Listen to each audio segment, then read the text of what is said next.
My name is Yelak Biru. I am from the North Texas Myeloma Support Group, and I am a 21-year myeloma survivor, or I am a 21-year myeloma patient. This is my 10th ASH attending, and as the other 9, this ASH has been really great as well. If you remember, last year was really highlighted by the approval of 4 new drugs for the treatment of multiple myeloma. And as patients were saying, okay, what are they going to come up with in 2016? But 2016 has been really a year to remember as well, just like the November to remember of 2015. But before I talk about the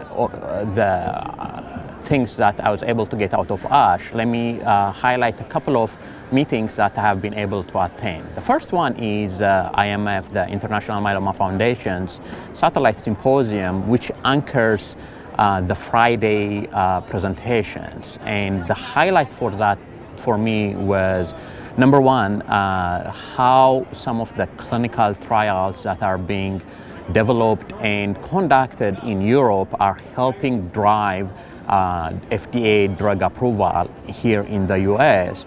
But at the same time, those drugs are not always available in Europe. The major takeaway of that symposium was, though, in my opinion, Dr. Vincent Rajkumar's proposed treatment algorithm, where he proposed an improved algorithm to how to treat both newly diagnosed, relapsed, and relapsed refractory myeloma patients as well. That algorithm has been tweeted and liked on Twitter for more than 100 times. So if you haven't had the opportunity to see that, I encourage you to see that algorithm. The other one was highlight on Saturday, the IMF grant reception that was helping launch the next generation of myeloma researchers. And that grant reception or grant award was highlighted by 2 things. One is the patient stories that ranged from a patient that was diagnosed a year ago to a patient that was diagnosed over 20 years. But I think the major takeaway for me from that reception/award was that these researchers, some of them haven't yet had the opportunity to meet a myeloma patient. They have seen hundreds of myeloma tissues, hundreds and thousands of samples of bloods and marrow samples, but there were 2 or 3 that have never met a myeloma patient. So I think we helped them bridge the gap from the clinic to how the research that they are doing is applicable to the field. The other major thing happening on Saturday was the International Myeloma Working Group breakfast. This was a breakfast that brought over 200 of the myeloma experts from around the world that are members of the International Myeloma Working Group to talk about guideline development and understand a little bit more about the guidelines that are in the pipeline. IMWG, as the leading guideline developing body for myeloma patients, to me, to see how interactive the meeting was, how collaborative the meeting was, and how much critical thinking goes in those meetings and in those guideline development was really eye-opening for me.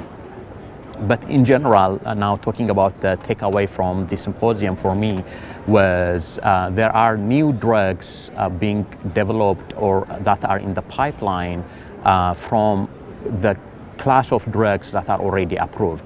Pembrolizumab is one of the drugs that fall in that category.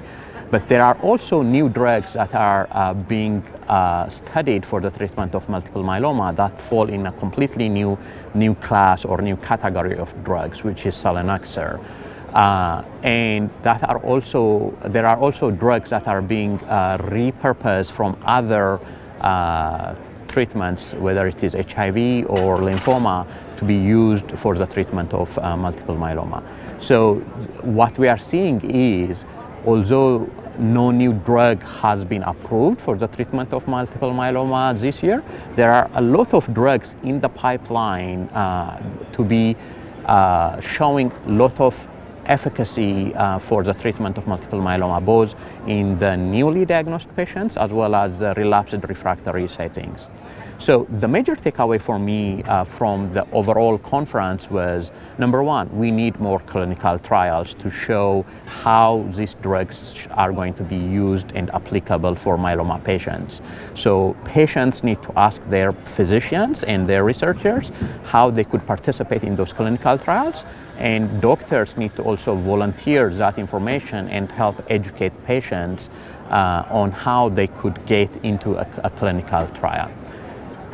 The last takeaway, which I think really is important for myeloma patients, with this many drugs in the pipeline, with this many drugs already approved, the combination and permutations of how you combine these drugs with the guidelines of clinical trials is really critical.